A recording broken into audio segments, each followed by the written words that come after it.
Welcome to Inside Economics. I'm Mark Zandi, the chief economist of Moody's Analytics, and I'm joined by my trusty co-hosts and another colleague, Chris Dorides, Marissa DiNatale, Matt Collier.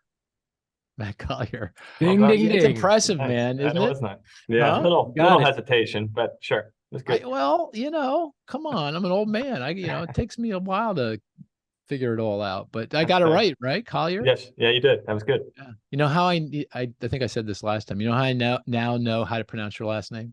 The Florida geography Yeah, helped, Collier right? County. Yeah, Yeah, yeah. Naples, Florida. Yeah.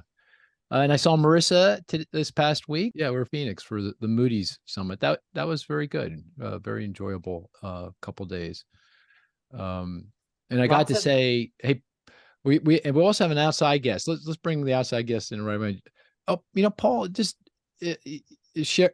I realize I don't really know. I could be screwing up your last name. Shared. Is it Shared? It's Sheard. Rhymes with Sheared. beard, which Okay. I no longer have. Say that again. It rhymes with beard, which Oh, I no beer. longer have. Okay, cheers. Okay, I'll remember that for. Well, it's good to have you on board. Thanks very much for having me, Mark. Yeah, and we're going to talk about, well, of course, the inflation statistics that came out this week. But the real reason we have you on is because we want to chat about deficits and debt. There's a lot of interest out there among the listeners with regard to how to think about, our growing deficits and debt. And of course, you've been thinking about that that issue globally for a long time. But before we dive into any of that, can you just give us a little bit of a bio? I was just commenting before we went on. When I was reading your history, it feels like you've been the chief economist of almost every financial institution on the planet at some point. Do I have that? I think I have that right. Yeah, well, two or three, maybe four. Not quite sure. Yeah, so I had a hail originally from Australia. I'm Australian American now. First half of my career was as an academic in Australia, Japan, a little bit in the US. And then about 1995, I moved into the financial markets. Spent about 5 years on the buy side in Tokyo. And then I moved in 2000 to Lehman Brothers in Tokyo. I was Asia chief economist, then global chief economist, moved to the US in 2006. And of course, my tenure with Lehman Brothers was somewhat interrupted in September 2008. And then I left, transitioned through Barclays to Nomura Securities as their chief economist, but based in New York. And then I moved in 2012 to S&P Standard & Poor's, now known as S&P Global. And, I guess the rating agencies sort of keep quite hermetically sealed from one another. So we overlapped very little. Obviously, it was very I much know. I of your know. name. I think we did Yeah. cross over at a couple of conferences, but and then I left in 2018, and then I spent about 4 years at Harvard Kennedy School, mainly working on this book, if I can give that a plug, Oh, Power cool. of The Power of Money, Money. which has a little bit about debt in there as well. So that's a thumbnail sketch of yours truly. I'm so sorry. I didn't know you had a book out. What's the thesis of the book? Well, it's all about money, sort of how money comes into existence, monetary policy, fiscal policy, and just everything about money. So sometimes money goes wrong, and you have financial crises. A little bit about the Lehman failure in the book as well. Throw my sixpenny's worth into that debate. And a little chapter on inequality and international aspects of money. So it's kind of like, from a markets perspective, somebody who spent 25 years in financial markets, kind of aimed at a general audience that wants to understand some of these more technical issues, rather than just jumping into the river and everybody's talking about quantitative easing and all this other stuff, and they don't really know kind of how it works. I try to unpack the nuts and bolts a little bit. Very cool. When did you publish the book? May of last year. Okay. Yeah. So was that a difficult thing, writing the book? It was a bit of a labor of love, but as you Labor of know, love. writing a book takes quite a Yeah. commitment. So, Uh-huh. hard work, but I'm glad I did it. Yeah, I describe it like running a marathon. It's like, yeah, why am I doing this again? Exactly. What's going on? And then you get to cross the finish line. Not that I've run a marathon, but I'm Right. just saying. No, neither have I. I do a fair amount of running, but I've never run a marathon. But I know when I'm out there mile 5, I'm saying, what am I exactly? Why am I doing this? But I find it easier to write books than run marathons, I have to say. Very good. Well, congratulations. That's fantastic. And I'll definitely go read it. Did you go into digital currency, Bitcoin? I have a chapter on digital currencies You as do? well. Okay. Yeah. I'm very Kind of curious about that. basically Very cool. saying, look, interesting innovation, probably going to become a permanent part of the asset ecosystem, but very unlikely, almost impossible to upend the sovereign monetary system that we're used to. Although it's funny you say that because I was in a cab coming from Phoenix Sky Harbor into the resort and talking to the fella, the cab driver, a very interesting fellow from the Middle East, and he was railing about, you guys, you Americans are ripping us off with that dollar. Why? What's the value behind a dollar? I mean, it's just a piece of paper, So, Yeah. but you explain that. Yeah, I talk a little bit about the reserve currency status, Yeah. and, what a reserve currency is and whatnot. So, Yeah. most of those topics are in there one way or another. Cool. Okay. Well, it's good to have you on board, and I can't wait to get to all the deficit and debt conversation. Do you speak Japanese? Because you were on a Moody's conference call with Stefan on Japan. You speak Japanese? I lived in Japan for 17 years, Oh. and actually published a couple of books in Japanese. So, Oh my goodness. and a lot of my kind of perspective on money and deficits and, particularly quantitative easing, because Yeah. the Bank of Japan kind of invented that, trace back to my experience in Japan. It's sort of being in Japan in the 1990s, 2000s, when the Bank of Japan was doing all of this stuff, deflation, a lot of concern about the fiscal deficits, was kind of an advanced training ground to think about these issues before they all kind of went global in 2008 and beyond. Well, we're definitely coming back to the Japanese, the way they're handling deficit and debt, because I can't quite get my mind around that. But so we'll come back to that. But before we do that, we're going to talk about the key statistic of the week, and that was consumer price inflation, CPI. We also got PPI, producer price inflation, and import-export prices today. So a lot of inflation data. And to help us kind of understand what the data is saying, what the message is here is Matt Collier. I am really old. He's only worked here for like 5 years. I just call him Matt. That Matt works. Yeah. To give us the rundown. So Matt, you want to give us the rundown on the CPI, PPI, anything else you think is important? Sure. I'm curious if you agree with the characterization that inflation's progress has sputtered a bit in 2024. I don't know if it's I think that's a factual statement. Yeah. Sure. So February, the headline CPI, the consumer price index, rose 0.4% from the month before, which is a little bit hotter, a little bit stronger than what we projected, what consensus expectations were, which was 0.3%, which would have been the same as January's increase. So the annual rate went from 3.1% year over year to 3.2% in February. We can break down more of the components. Some of the big ones. Let's get right to the crux of the matter, right? Mm-hmm. And it feels like it's still the cost of shelter, the growth in the cost of shelter. I mean, there's other things, lots of other things going on, but that feels like that's the reason why inflation hasn't really come back to the Federal Reserve's target. I mean, in fact, I was looking at CPI, Consumer Price Index, X shelter. I think year over year, I think it's below 2%. Yeah, 1.8 is. Yeah, and then if I look at core CPI X shelter, so I know I'm Xing things out, but just for sake of argument, core being food and energy prices, and that we'll tend to look at core to kind of get to the underlying trend. Throughout shelter, we're at 2.2%, something like that, year over year. I mean, we're there, is the point.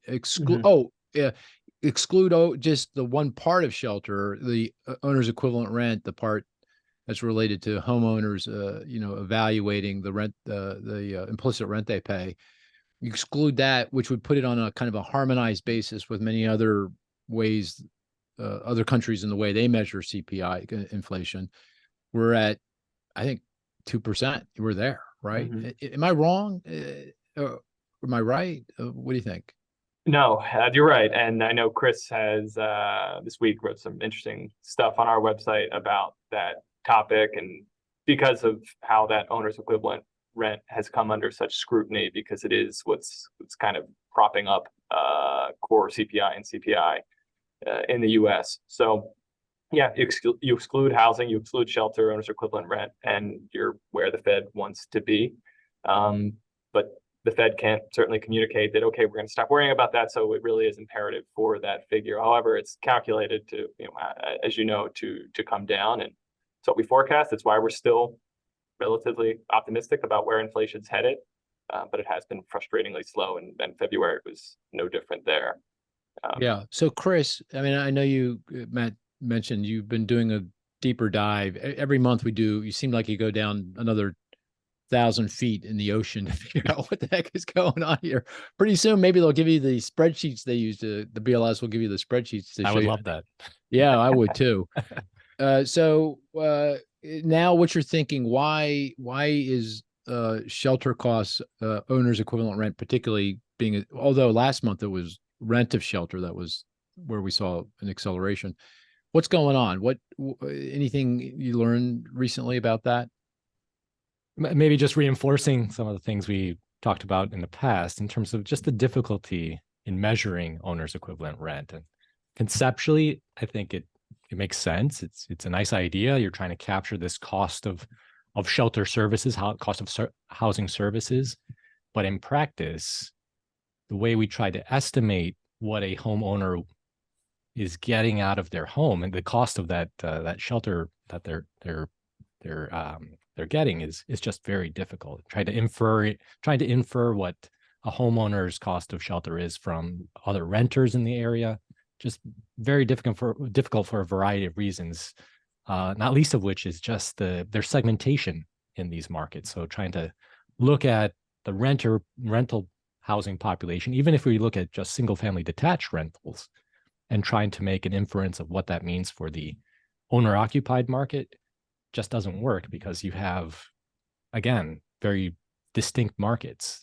The owner occupied part of the market may be higher end housing, the rental housing may be more affordable. And so looking at those growth rates and trying to adjust for observable characteristics, I see it as a very fraught exercise. And for that reason, I'm becoming more and more of a fan of the harmonized index of consumer prices. Mm-hmm. Just ignore owner's equivalent rent, accept that there are difficulties in measuring it, and just focus on the rent that we can observe and the other prices, of course.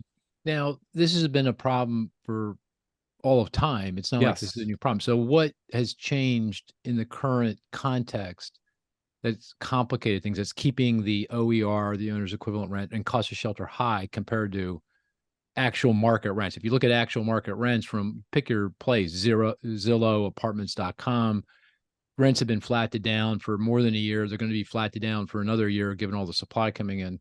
What's causing this disconnect? Do you have a sense of that? So I see it as just the extreme tightness of the market that we have today. It's just, you're right. This has always been a problem. The BLS has changed their methodology to try to address some of the issues in capturing or making these estimates. So there was a big revision or big change in 1983, for example.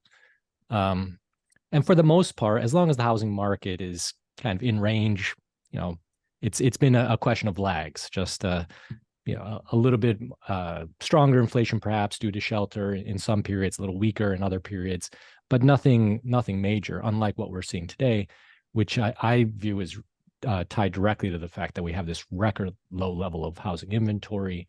We have very little affordable housing available, and that is causing or juicing up the rents that we see for that part of the market. And when we do this extrapolation, it just gets enhanced, if you will, in the owner's equivalent rent portion. Paul, I'm going to come back to you in just a second. I'm going to bring up this so-called immaculate disinflation argument, which it bothers me to no end, but I'm going to throw it back to you. But before I do that, I come right back to Matt, because since we're in the weeds. If you had to pick another weed to focus on, we picked on the OER, the cost of shelter in this report, in this last report. what would that be? What kind of what else was in the report? Kind of in the weeds that was important to call out. Do you think? I think goods prices. So we've kind of been able to rely on goods prices coming way down after supply chain constraints in 2021, 2022. Relative to a year ago, they're basically flat, but in February, core goods prices ticked up. So it's the first time that prices have increased for core goods since May. And it's that support, that disinflation or even deflationary support that goods have been giving to overall CPI is waning. We forecast out these kinds of things and we expect a sideways movement. So similar to what we saw in February, modest increase, mostly sideways, which means that you're just relying on services now. So you don't have that support. So really the trend for shelter, the trend for services more broadly, that inflation is going to be clear and center, front and center, because there is no as much need to be parsing out and to exclude all of the types of things, because the inflation we're going to see is labor intensive services inflation, which has been the Fed's priority for a while. This might be an unfair question, but what percent, but that doesn't stop me from asking, but we'll see. Good test. What percent of the overall CPI or core CPI is what you called core goods prices? I mean, which share of the CPI is that? I'd be guessing. So I appreciate you acknowledging that that's a tough test.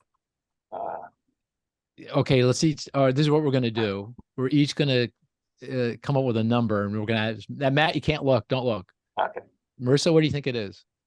What percent core goods is? What percent of the total CPI is core? What Matt called core goods? The basic goods. That we consume. 20%.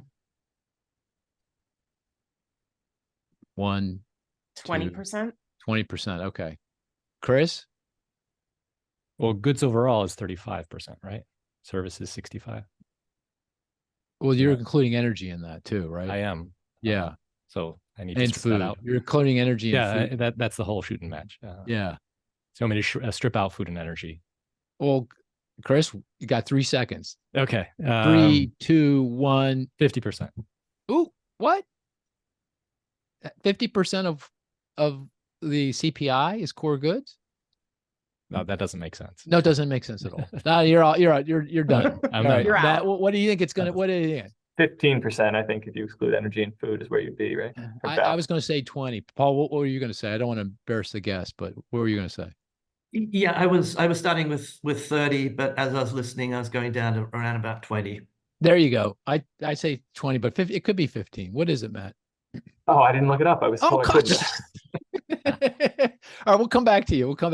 Okay, Paul. All right, so Paul, here's the thing. And I just got, I don't know if I can tell you, the media outlet that just sent me an email writing a piece about so-called immaculate disinflation, that, that's the way this slowing in inflation over the past 18 months or so has been characterized, which suggests, I think, that this was unexplainable, that it just kind of sort of happened.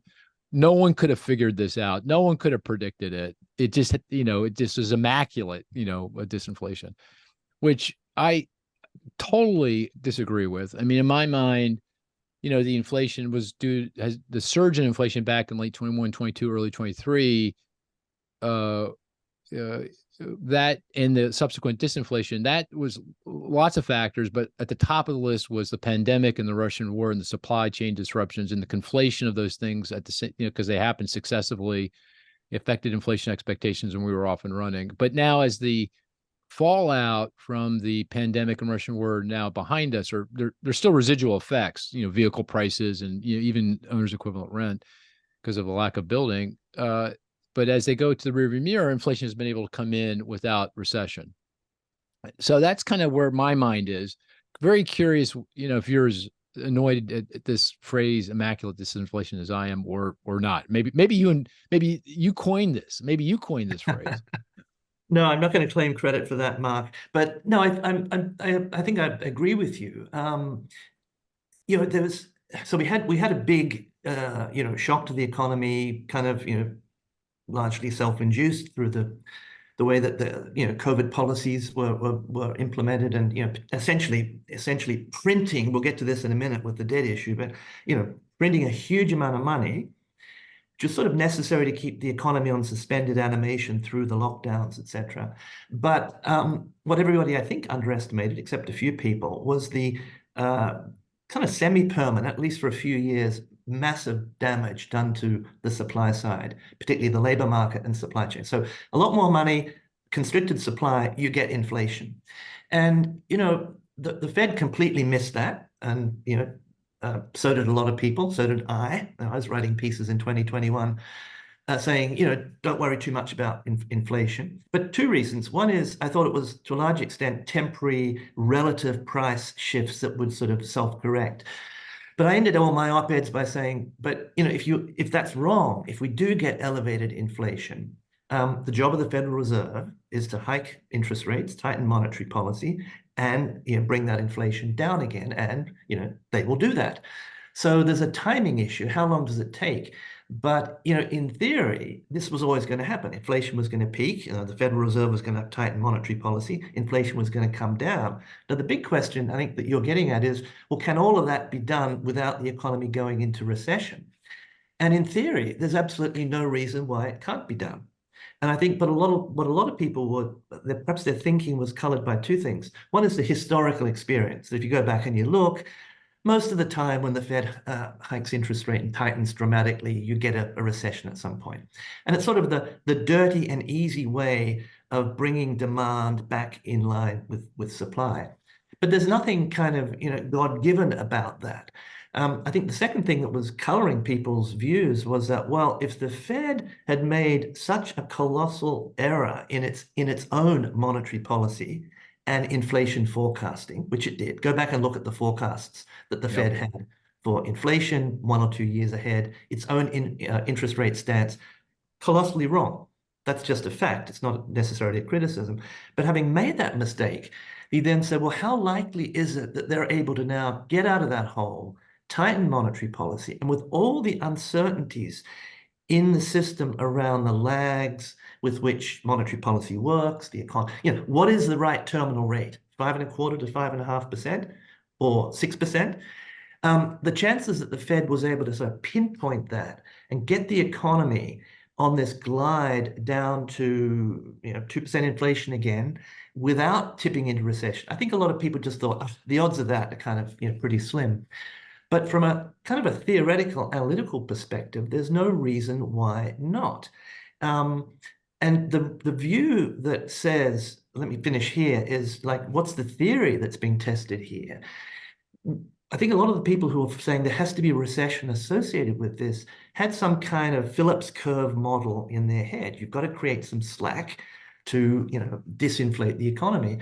But I think that this whole period has been a pretty good test of what you might call the inflation expectations management theory of inflation targeting. That's a real mouthful, but basically says the key to central banks being able to achieve their inflation targets is their credibility in the eyes of the public as inflation targeters, which means they have to anchor and manage the public's inflation expectations. And one thing that has been very notable through this whole 4-year period now is that inflation expectations have remained pretty well anchored around the Fed's target. In other words, when inflation spiked up to 5, 6, 7, 8%, that the public's inflation expectations did not ratchet up with them. And if they had, that maybe would have put you in a world where the Fed would have to prove we're really dead serious about this. If it takes a recession, Volcker-like, we'll do it. But they never had to go there because inflation expectations remain very well anchored. So, it could still happen. But, I'm not sure it's an immaculate, what did you call it? Immaculate disinflation. Disinflation. Yeah. It's something that, Central banks should be able to pull off, and it looks like the Fed is actually doing it. Yeah. You said a bunch of stuff there. It's hard to, I don't think we can have time to unpack it all, but one thing you said where you were talking about inflation back in 2021, and you thought it was temporary, and of course it ended up lasting longer. You kind of made it sound like you made a forecast error, but I would argue against that as well, because how could you have forecasted a Russian war in Ukraine and the impact that had on oil prices, natural gas prices, agricultural prices, other commodity prices? I mean, it felt like to me we got hit by two shocks that were kind of one right after the other. And the reason why inflation wasn't as transitory as we thought it was after the first shock is because we got the second shock. And no, that was not even on the radar screen until February 2022.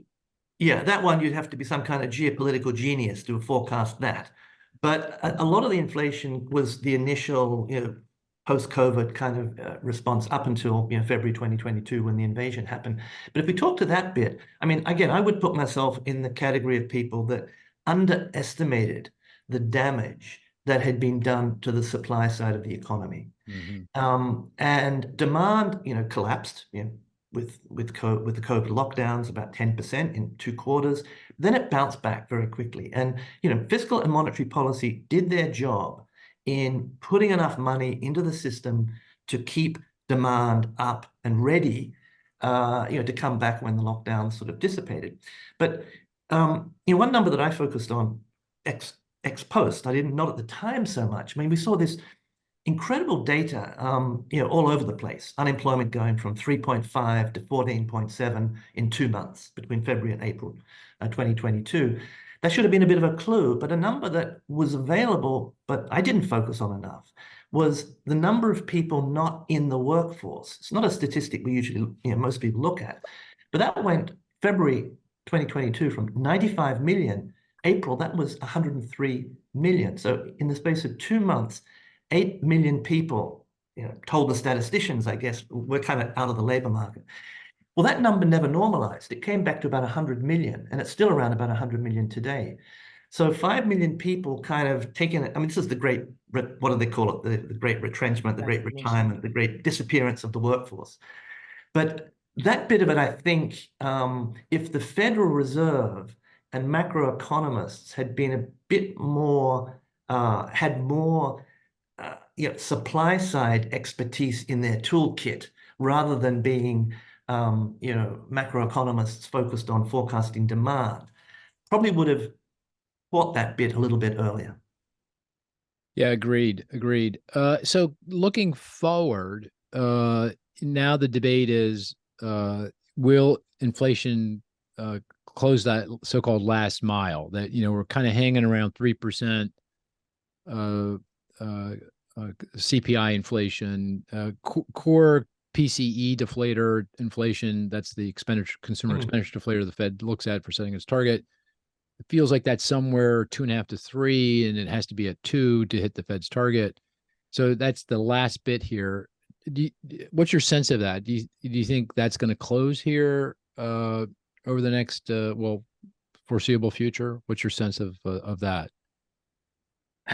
It should, but I gave an interview on the floor of the New York Stock Exchange. I think it was towards the end of last year, and I sort of quipped on the way out. It wasn't on tape, but I said, I wouldn't be totally surprised if the next move from the Fed is upwards, because there's nothing magical about 5.25% to 5.5%. The theory is that's enough monetary tightening to put into the system that, it gradually, inflation will decelerate down to where inflation expectations are well anchored.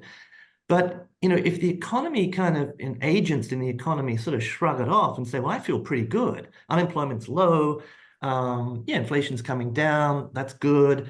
And again, all of that money that was put into the economy, when I talk about money here, I'm not really talking about the Fed's quantitative easing. I'm talking about the printing of money that came through budget deficits.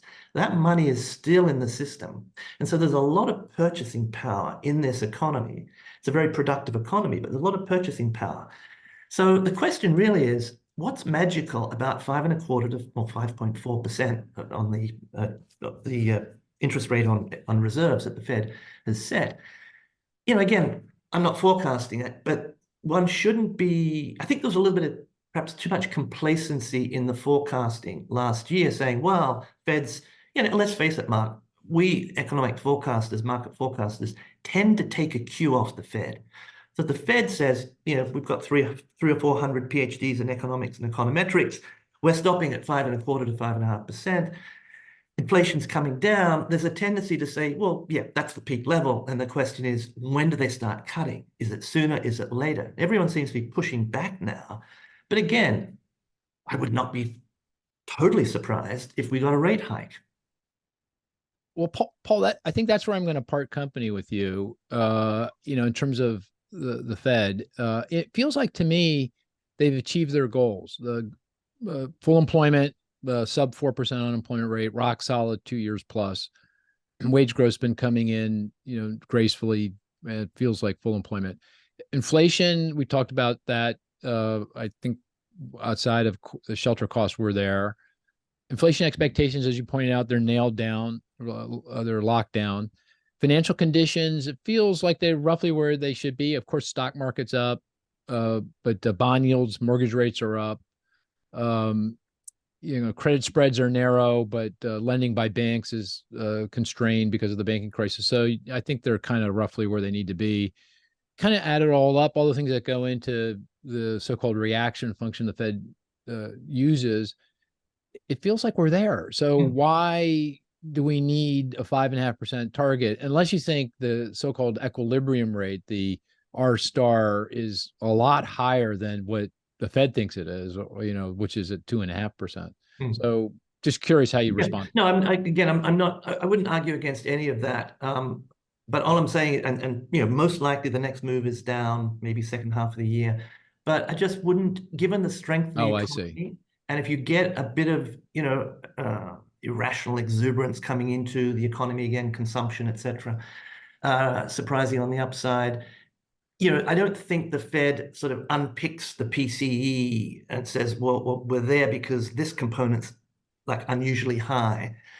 So I just, my point's simply that I think we should be a little bit agnostic about this, and the kind of this one. If I was managing money, I was sort of advising a portfolio team, I'd be saying, let's run a scenario where the next move from the Fed is actually 25 basis point hike or something. Not beyond. I got it. So you're saying that my baseline is, okay, it feels like they're going to start cutting rates here in the next few months, but I wouldn't be surprised. There's a scenario with a reasonable probability that in fact they're going to have to start raising interest rates. The economy, and it's almost, that's it, right? And it's sort of a corollary of that immaculate disinflation that you talked about. That this is going so well, and if people kind of feel that, and that money that has been injected into the economy, just starts to get released into purchasing power. And again, given a lot of the labor market numbers have kind of normalized, but as I said, that there's a few that I think job offering is still pretty high. Still, the labor market looks pretty tight. So you could get another forecasting error from the Fed, which is, the economy is turning out to be much more resilient. We just need to perhaps just dial up a little bit one more time just to make sure that everybody gets the message, hey, cool down a little bit here. Yeah, got it. Kind of, I think that's called the no landing scenario, that we kind of don't really land and we start to take off again and has to respond. And you mentioned R star, that would became like this popular kind of term, and everybody jumped on the R star bandwagon and remembered like Witzel and all this sort of stuff. But again, we were told a few years ago the robots are coming and all the jobs are going to be wiped out, and here we are, with this 500 basis points hike or 525 basis point hike in the federal funds rate, and still this very, very strong labor market. So I don't know, maybe the natural rate of interest, no one's got a clue what it is really. Let's face it, the Fed in its forecasting, a lot of it is kind of adaptive forecasting, right? Who says the natural rate of interest, which nobody can observe, is really only 0.5%? Maybe it's 2%. Yeah, right. You mean on a real basis, 2%? Right. Yeah. So nominal would be 4-ish or 4.5, something like that. Yeah. No, yeah. I just think again, there's more mystique in this Fed Yeah. watching and inflation Right. forecasting, and forecasters tend to hug the Fed, and I guess I've got a disproportionately contrarian streak in me, so Yeah, I like to say, hold on a minute, maybe I hear missing you. something here. It's definitely higher than 2.5. It's just a question of what. And I, in our baseline forecast, we have 3 as the kind of nominal 3. But Yeah. 4, yeah, maybe. But I still go back to we're at 5.5. That's still, and if you've achieved your goals, but you make a point. That won't parse the data like I just did, even though I think they should. They won't parse it that way. So let's play the statistics game. The game is we each come forward with a statistic that the rest of the group tries to figure out through clues and deductive reasoning and questions. You don't want a stat that's so easy that we all get it, and you certainly don't want one that's so hard that we never get it. And if it's apropos to the topic at hand, that would be great. And the goal here is to come up with a stat that Marissa can't get. So we'll all work on that one. But before we get there, Marissa, as tradition has it, you are the first person to go here on the game. So what's your stat? Okay. This is hard because I had a lot to choose from that I want to do, but I'll choose this one because it makes a point. 4.5%. Inflation related? Yes. From the CPI report? Yes. Is it like year-over-year inflation for some component of CPI? It is year-over-year inflation. Yeah. Of some component. Mm-hmm. Oh, okay. So 4.5%.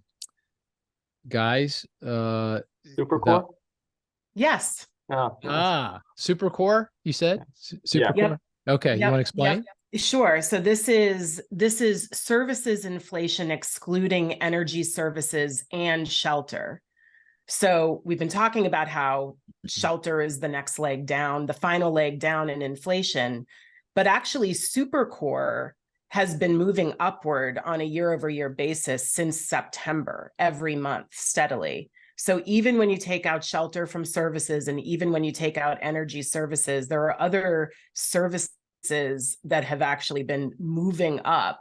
Now, this is when we talked about how big shelter is, right, as a share of inflation. So this is smaller, but economists like to look at Supercore because it kind of goes to wage inflation, because these are services where the biggest cost within these services that business have are the wage bill, the wage they're paying workers. So this has been moving upward. So my point is, it's not just shelter that's been coming in hot. There are other components within services that have been moving up. And I'll give you an example, and I hope I'm not taking anybody's statistic, but this is something I looked at for myself the other day.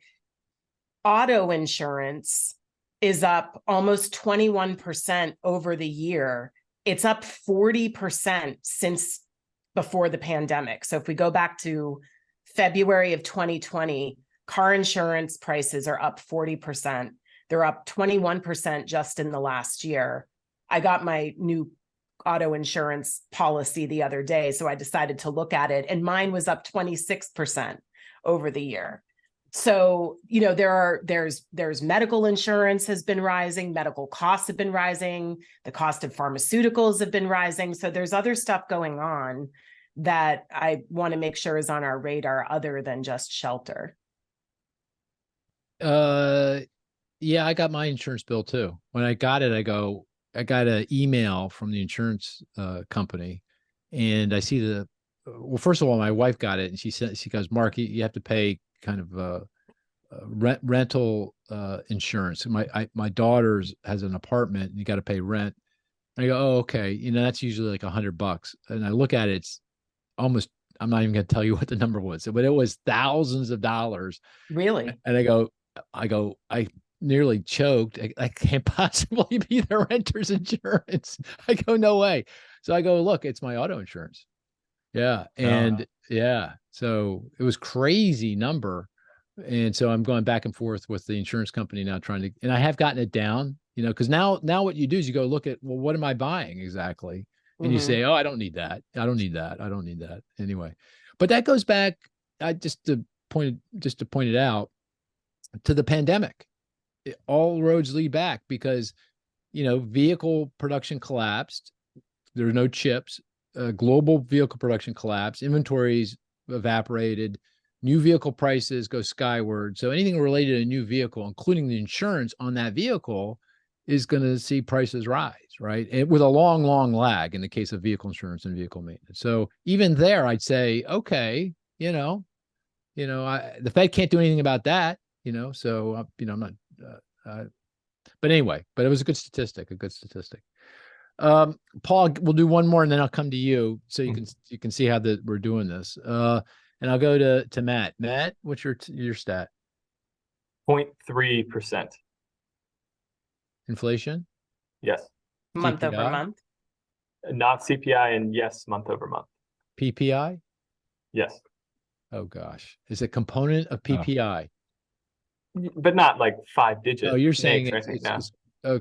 some measure of core PPI, core final demand or something. No. Close. Not Core goods, no. final but close. goods. Final demand services. Oh, final so demand. very close, Oh, yeah. Same ballpark. The same Yeah. part. Yeah. Yeah. Okay.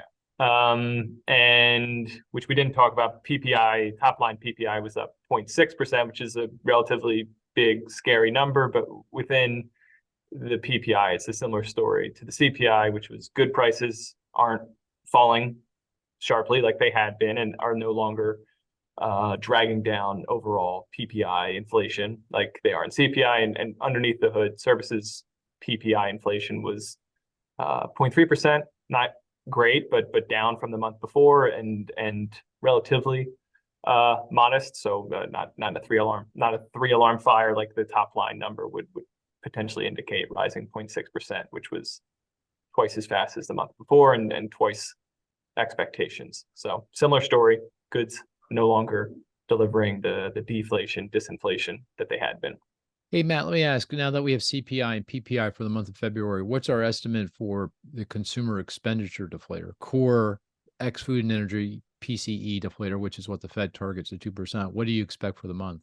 The 0.3, which for the headline PC would be same as the month before. And for core, it's 0.3 as well, which would be a slight tick 0.3. down. So down. yeah, and that's, like you said, mapping CPI and PPI components to their relevant PCE 0.3. counterparts. Yeah. Okay. But And then what would that mean in terms, I know I'm pressing, but I'll do it anyway. Well, what does that mean for year over year? Core don't, PCE? it's 2 weeks out and so I don't have any, like that would require, it's pretty sensitive to decimal points there. So that Yeah. might be Okay. something. Okay. Fair enough. Oh, and Matt, did you look up because I did, and I want you to look up what the share of core goods in the CPI Oh yeah. is? What was it? I Yeah. did. I was going to use that as my number. 18.8 is way to the- go. So we were right, Yeah. basically. Very good. That's Very pretty good. Well, 18.8. If you had said 18.8, I would have been really impressed, but I'm just impressed now. That was Yeah. 1.2 percentage points off. Right. Very Yeah. good. All right, Dr. Dorides, what's your, oh no, I was going to go to Paul next. Paul, what's your stat? This is fun. Isn't it? Yeah, it's I'm a lot going to of move fun. away. I'm going to move away. I wish, economics can be fun. I'm going to move away from percentages and talk in dollars. This is just kind of a rounding here. $1.5 trillion. Is it related to the deficit? Well, only very indirectly to the deficit. Oh, Not really. Not really. Okay. Well, I mean, kind of, related- it is, but that's a deeper conversation. It's not like, no, it's not a deficit number. Yeah. Is it It's not related to around, the it's not Fed's fiscal. balance sheet in some way, Paul? Yeah, Marissa has the golden touch. I told you. She's like, she's the goddess here. Fed balance sheet, $1.5 trillion. So Marissa, what would that be on the, because the balance sheet is it how much it's shrunk in the Ah. past? Yeah, look, who's going to believe that we didn't, collude on this? Oh, We talked a lot about- gosh, that is great. Way we to talked a lot go. about the Fed hiking, but of course we have quantitative tightening going on at the same time. And the Fed's balance sheet peaked at just a tad shy of 9 trillion, and it's down to about 7.5 trillion now.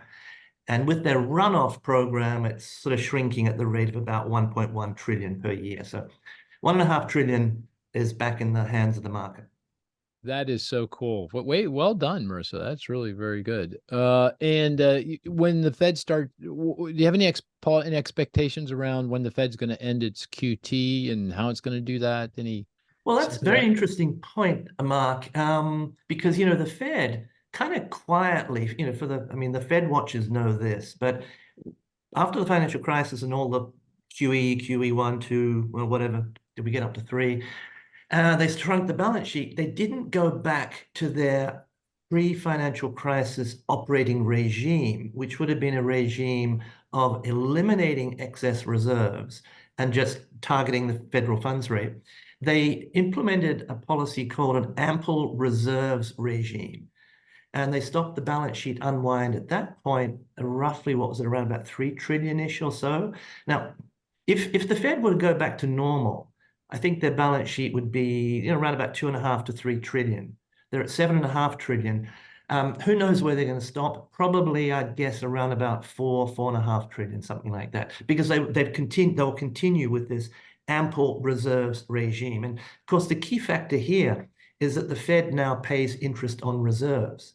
And so there's no need for them to eliminate excess reserves in order to get their control back again over the federal funds rate. They've got a lot more optionality now between balance sheet management and interest rate targeting. But before the Fed paid interest on reserves, and this goes for other central banks as well, if they wanted to target the federal funds rate, they had to make sure there were no excess reserves in the system. But what it's done is introduce a kind of level of sort of opaqueness into the Fed's balance sheet management, because where they finish their QT effectively is an arbitrary point. It's just, well, we think it's ample now. Well, what's that? Right.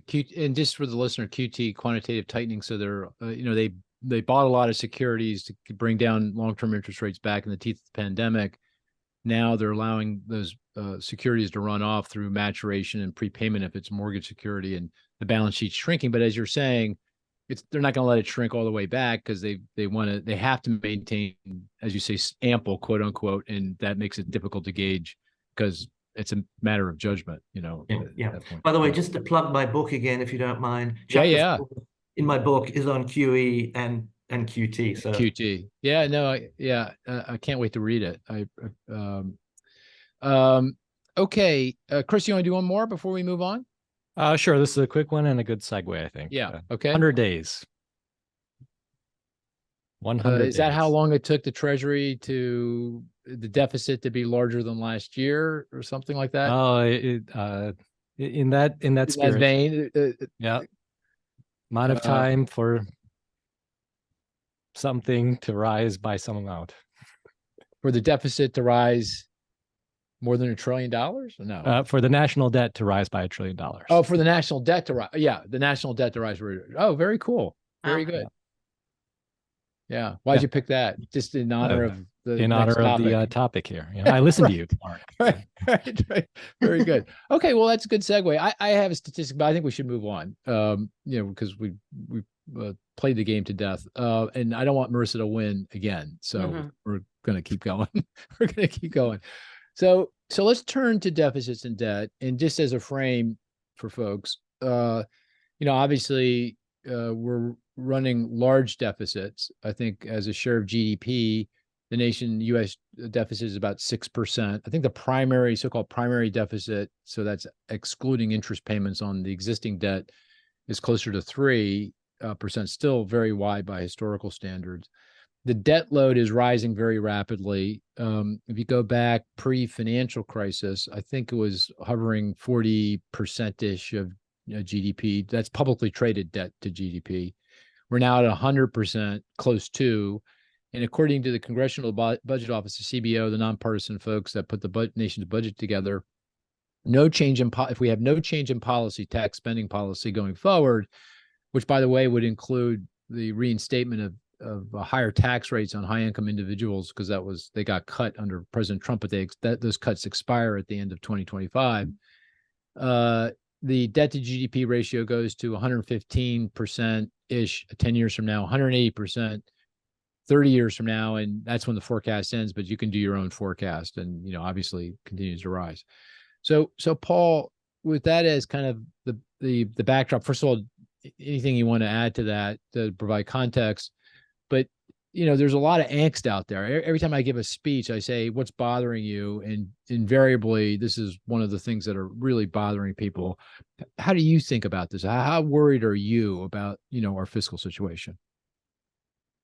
If I said not at all, that might be a slight exaggeration, but you get the point. And again, there's got a chapter in my book about this as well.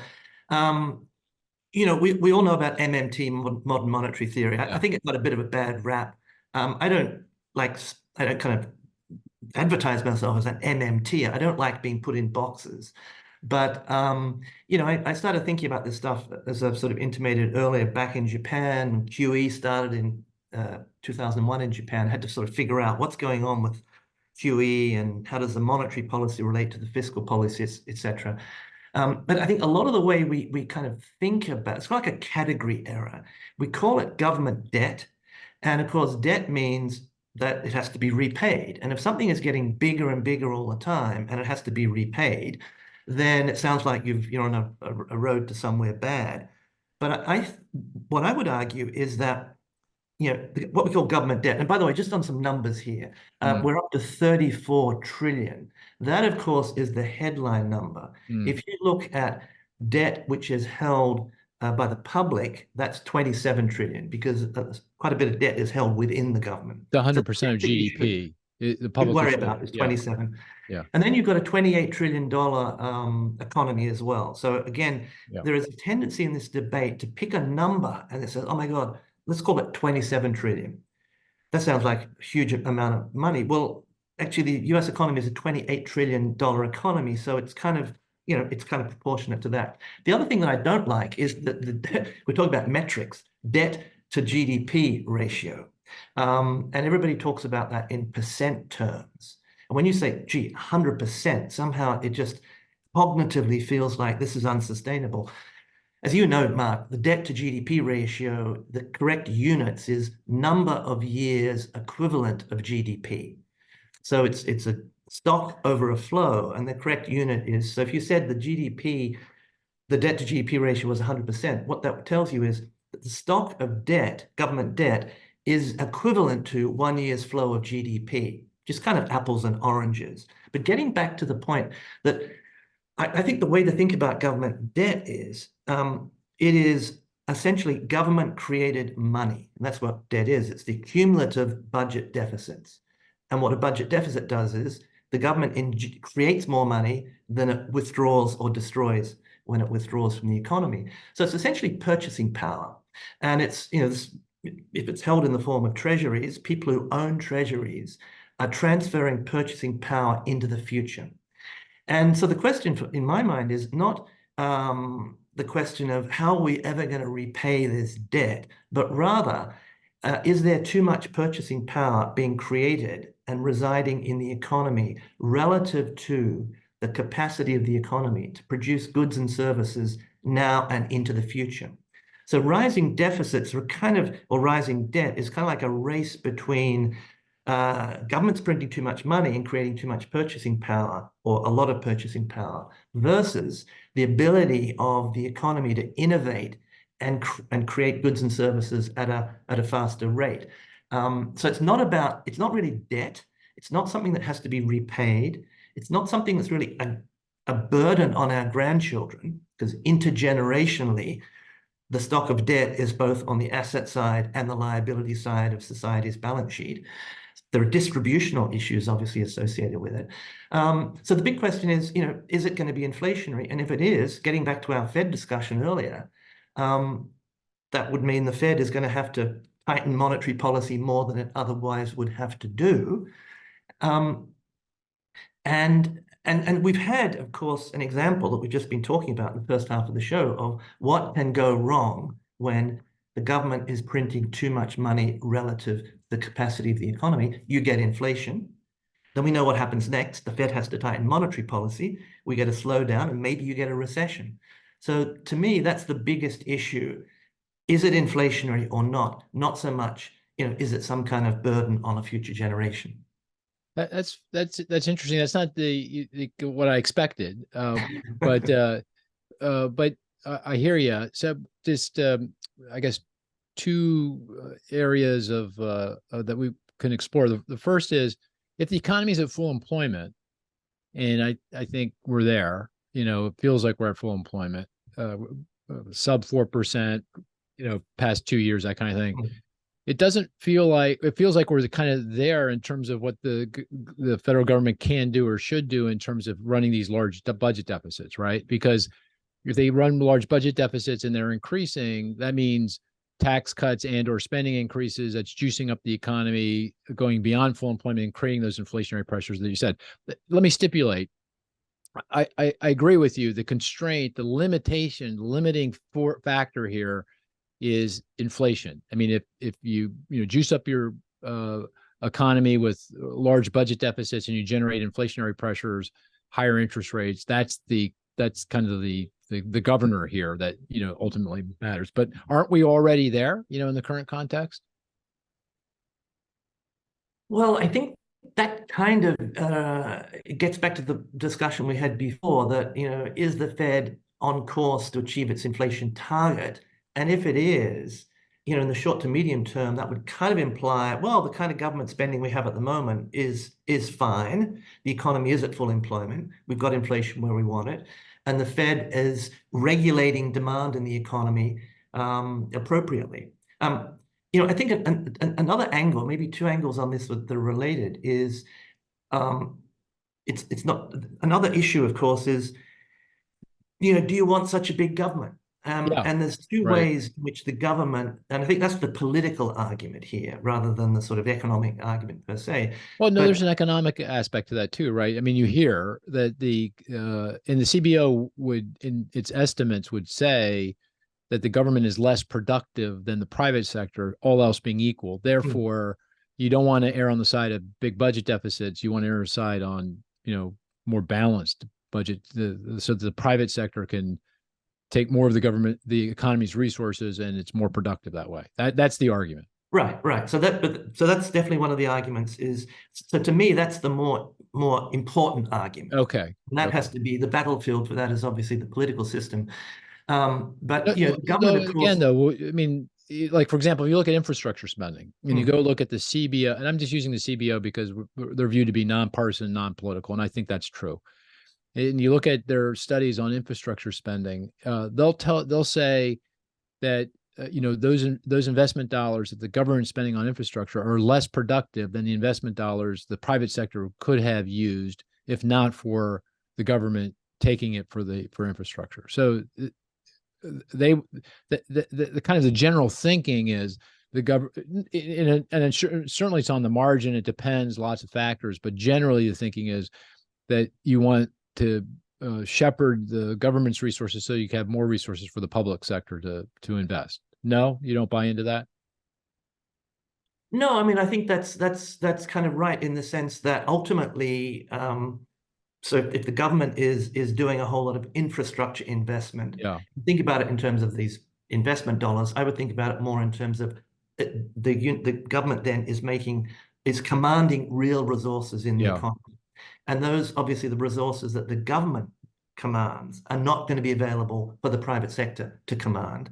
And then the question is, so who would you have rather commanding the resources, the government or the private sector? Now, some people would argue, well, if it's a private good, you want the private sector. If it's a public good, maybe you want the government doing it more because the private sector is not going to build the bridges and the infrastructure. So you get into that sort of argument. But that's one area. The other area that is kind of glided over a little bit when we have these budgetary discussions and you look at, revenues and you look at expenditure breaks down, is the government does two things. It transfers income, and that's, Social Security, Medicare. Once that income gets transferred, of course, those dollars then get released into the economy and command resources. But there's this other issue of how big a role do you think the government should have in income distribution? And that has an economic dimension to it as well, because economists would say, well, the bleeding heart side of me says we should do a lot of that. The government can create dollars instantaneously. Creates too many, it'll get inflation, but it can create the dollars. On the other hand, if you create welfare dependencies, you're going to also probably end up with a less efficient economy, which is not good for anybody in the long run as well. So again, to me, those are the interesting debates, very complicated debates. But too often this debt issue is sort of short-circuited by people saying, oh, look at that number, 34 trillion. Look at the debt clock. It's unsustainable. I don't think that's the right way to think about it. Yeah. Okay. So just to put it into Zandy's mind, the way you're thinking about it is the deficit debt debate. It's not really about a debt. It shouldn't be a debate about deficit and debt. What it's a debate over is the size of government, the role of government. You mentioned income distribution, but the role of government, and also this governor around inflation. I mean, if the Right. government starts running these huge budget deficits in the context of a full employment economy, you got a problem because Yeah. inflation interest are going to rise and you're going to get a recession. Yeah, and that segues. No, that's a great point, Mark, and it segues into another point that I've sort of made for the last few years, is that fiscal policy, as we're talking about, can be inflationary and sometimes very inflationary. But when you step back and look at the macro economic policy framework that we have in the Western world and here in the US, we have this separation of monetary and fiscal policy. And there's an aggregate demand and inflation control element to fiscal policy, but we don't give that to the Fed. We don't give that to the technocrats. We say that's political. That's something that the government has to deal with.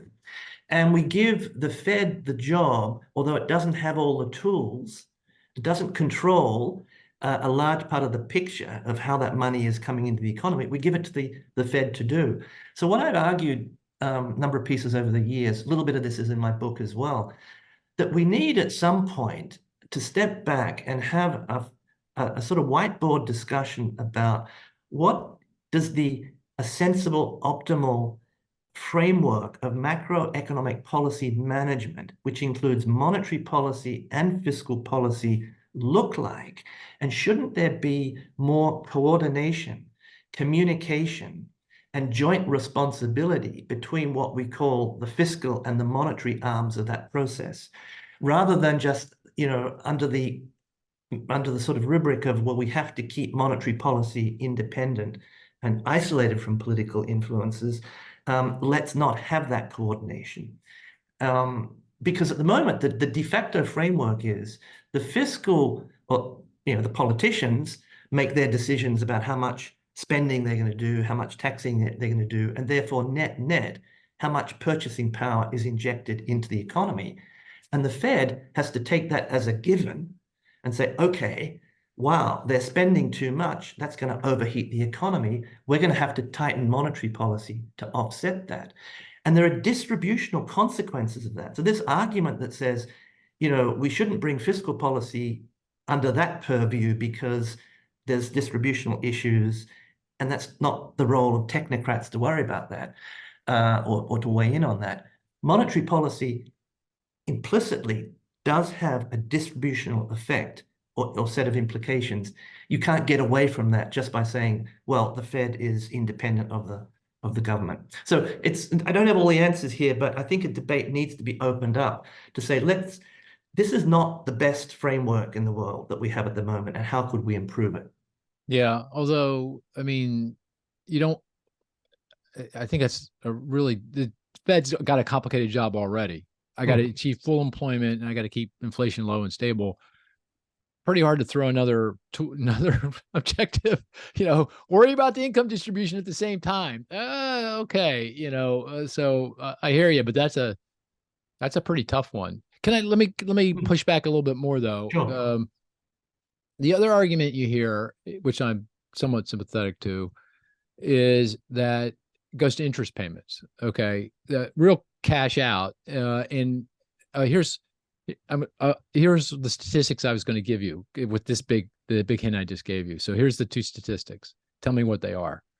$860 billion, $775 billion. 860 billion, 775. Go ahead, Chris. I'm going to say one is interest payments and the other is defense spending. Exactly. 775 is interest payments. That's in the year ending in February of 2024. 860 billion is, did I get that right? Yeah, 860 billion is defense year end. But the trajectory here is that these lines are going to cross here in the not too distant future, because all you have to do is go back a few years ago and interest payments were half of what they are today. So you look out a couple of years from now, maybe even a year from now, given the trend lines, we're going to be shelling out as a nation more on interest payments than our own defense. And that's never happened in our history. The last time we even came close was back in the 90s. And that's when we made some, pretty tough fiscal choices to, kind of rein in spending and raise taxes. Yep. The U.S., unlike, I think this is where U.S. and Japan kind of part company. A lot of those bonds are owned by U.S. Treasury bonds that are issued to finance the deficit are owned by overseas investors. I think about a third of the debt. And we're talking about the Japanese. They're they may be the largest foreign investor. The Chinese, folks from the Middle East, these are people we're shelling out. And I think in the case, correct me, you know this much better than I, Paul, but I think the Japanese JGBs are much more owned. There are much fewer owners outside of Japan. These are Japanese households that are effectively, buying that debt. So isn't that a matter of some concern here, that at some point we're going to be shelling out, more on our interest on the debt than to maintain our own defense? I think that's a little bit of apples and oranges, but it's a little bit one of these kind of like stark numbers. But you say, well, is that really the issue? There's some kind of race between interest payments and defense spending. By the way, I think I'm correct in saying that if you look at the fourth quarter interest payments number in the US and annualize it, it's now over $1 trillion. I think it is over $1 trillion. Yeah. Yeah. Annualized. And so obviously, so that's one of the issues. Now, again, the apples and orange bit here is that interest payments are a monetary transfer. The government creates money out of thin air, including the interest payments, and transfers that to the public. So it's money injected into the economy. It's a little bit like a fiscal transfer. We think of it as a concomitant of monetary policy. So the debt on the interest on the debt goes up when the Fed raises interest rates, because coupons go up, and that's what happens.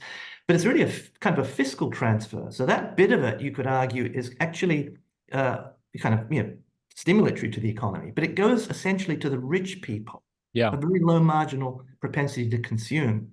So again, I would look at that issue more from the viewpoint of not like it's a big number. Yes, it's a big number, but it's really an income transfer to the people who hold the bonds.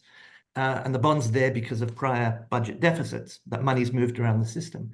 But I don't think there's anything intrinsically right or wrong about that number being bigger or smaller than defense spending. I think you could. No, that's a didactic tool to just drive home the point, right? Yeah. I think you could turn it on its head and say, is the US spending too much on defense? I mean, they are real resources, and they are resources that are not then available for the New York subway. Getting back to your car insurance, Mark, my car insurance bill is zero. Right. Because I live in New York and I don't have a car. But I do worry about the state of the New York subway. So again, I think we get. What about the point? I think I'm right in this. I'm at least 1/3 of the payments are not going to American, at least nominally American investors. Are going to the Chinese. They're going to the Saudis. Should that enter into the calculation at all? Or not? So you're right. About so that 34 trillion, take out the internal debt, you're down to 27 trillion. Yeah. About 8 trillion is held by foreigners. Right. So about 1/3 or so. Yeah. A little bit more maybe. Yeah. And you mentioned Japan. Japan, that number historically, of course, Japan has a lot, like relative to the economy, a lot more debt accumulated, something like 1,200 trillion yen. I mean, it's a mind-boggling number. And that used to be typically, about 5% or so. I think it's actually moved up. A number I saw recently was more like 15%, even a little bit higher, because just, portfolio decisions that investors are making globally. The way I kind of look at it, particularly when you look at Japan and the US, is I like to fall back on the national accounting identity. I'm sure it's bread and butter to you guys as well. But, the current account balance is the country's, essentially their net savings rate, if you like, net of investment. And you can split that into private and public. So if a country is running a current account surplus, now Japan historically has run a current account surplus of about 3% of GDP on average over the last 40 years or so, 2.9, something like that. That means that net, Japan is actually accumulating claims on foreigners, if you like, lending to foreigners. So it's the government looks like it has a debt problem, but Japan as a country doesn't. The US is very different because it's almost mirror image. The US historically has run a current account deficit of about 3% of GDP. I think that's around about right, roughly 3%. Yeah. And let's say the budget deficit now is talking about 6% of GDP, something like that, negative. Yep. That means the missing component is the private sector is running a surplus, which is covering part of the government's deficit, but not enough to be a net lender to the rest of the world. So cut a long story short, yes, net, when you take everything into account, the US is essentially, importing more than it's exporting. So the rest of the world is accumulating dollar claims on the US. Is that Triffin's dilemma? Is that what the US, the price, if you like, that the US has to pay to be the reserve currency, which gives a lot of benefits to the US? I think there's, some people say, no, that doesn't follow. I think it more or less does. So if the rest of the world is going to be demanding this safe asset of treasuries, essentially the US has to be running a current account deficit to be a net supplier of dollar claims. So I think when you get into question, if you dig into that, then you say, well, hold on, that means some money is going from the Treasury to Chinese investors, Japanese investors, Saudi investors. I guess my reaction is yes, but that is the way in which a globalized economy and financial system operates. And I don't think you can just, it almost feels a little bit, I don't want to use the word racist or xenophobic, but it's like to pull out that bit and say, oh, why is money going to the Chinese? The other thing to bear in mind at the end of the day, you understand the argument. Right. You got voting Americans saying, I'm interested in America. I want to, yeah, but those voting Americans, but it's reality. Those voting Americans are also helping the US run a current account deficit vis-a-vis China. Yeah, true. So China, if China is going to have a trade surplus vis-a-vis the US, which it still does, whose fault is that? It just makes you. It's not even that. It's like, okay, we're now in this pitched battle with the Chinese, the US and China. It's not a commentary, good, bad, or whatever. It is what it is. Chinese own a lot of treasury bonds and accumulating a lot of treasury bonds. Feels like, I was going to say, it feels like we should be worried about. Now, on one hand, will the Chinese actually shoot themselves in the foot? That's what they would be doing if they kind of sold or didn't buy or whatever. But on the other hand, push comes to shove, they might use that as a tool because they know it's going to, hurt the US as well.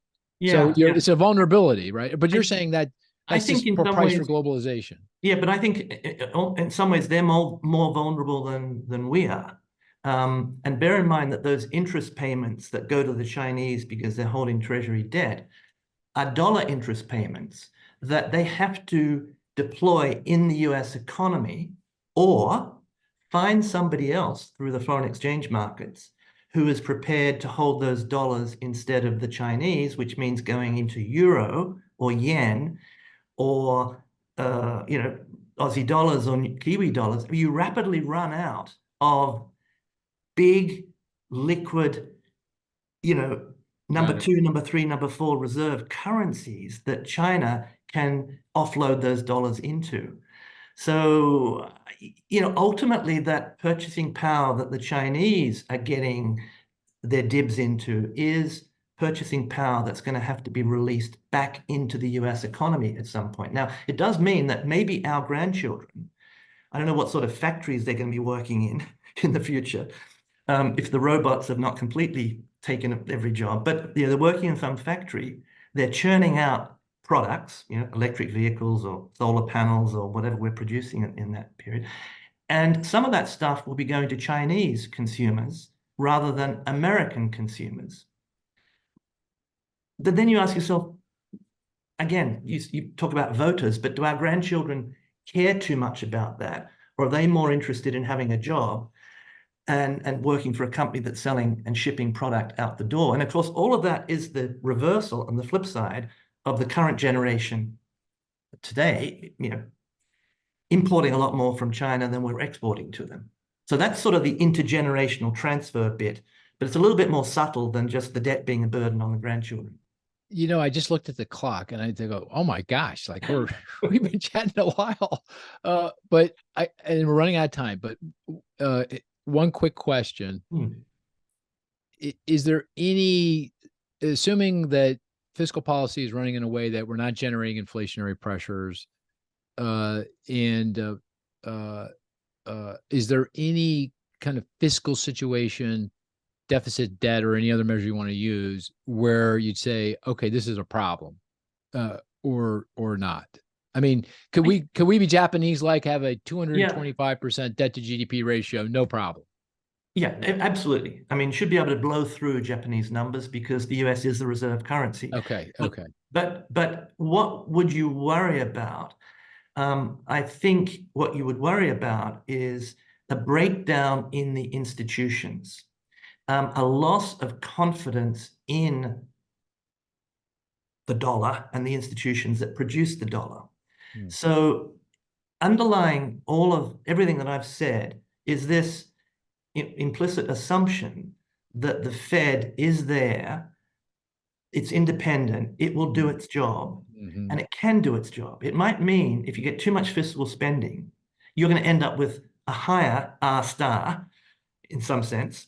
That would be one thing, that too big a government, too much intrusion, too much spending might push that R star up, that natural rate of interest. But in any case, cyclically, the Fed will have to raise interest rates higher as a cyclical peak to quell inflation. And that will have all sorts of impacts on all these invisible people that we don't even think about. People are going to pay the price for that. So it is an issue to think about. But if we moved into banana republic territory and you had a breakdown of the institutions, and at some point people said, wow, I don't trust these jokers. I'm losing confidence in the fabric, the social contract almost.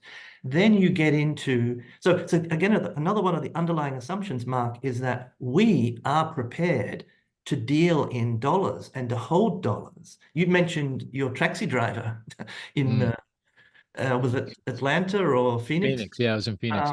That is the scenario in which cryptocurrencies and whatnot sort of come into play, that people, Argentina and dollarization of the economy. But I think we're way, way, way, way away from that kind of scenario. Very interesting. When I knew you knew a lot about this and had thought about it deeply, but I didn't know where you stood. So I am surprised. But very fascinating discussion. And I have to, I think I'm going to hear from the listeners, and they're going to say, bring the other side of this on, of the conversation on. But I thought it was very interesting, very fascinating the way you thought about it and framed it. One last thing, you want to give us the title of your book again? Yeah, sure. So it's, if you can see it, the power of money, how governments and banks create money and help us all prosper. So it's a kind of a positive spin. Wall Street gets a lot of beating up. Money helps the world go around. If we didn't have money, we wouldn't have this thriving economy producing $28 trillion of goods and services. I opened the book with a quote from Hobbes, that's how we'd be like, we'd be miserable and whatnot without money. So, but it's a kind of a bit of a primer on money and how it all works and what's the right way to think about it. Cool. As I remember, was this the same Hobbes that says no man's an island unto themselves? Probably. I'm talking about the Leviathan Hobbes. Oh, the Leviathan Hobbes. Yeah, right. Okay. Well, so good to have you on, Paul. I really appreciate you taking the time. And I think, guys, we've taken our fair share here. We better move on. So, dear listener, economics hasn't been this much fun for a long time. Oh, that's a real endorsement. We'll have to put that somewhere on a tweet or something, or one of those on X or LinkedIn or something. I appreciate that. And with that, dear listener, we're going to call it a podcast. Talk to you next week.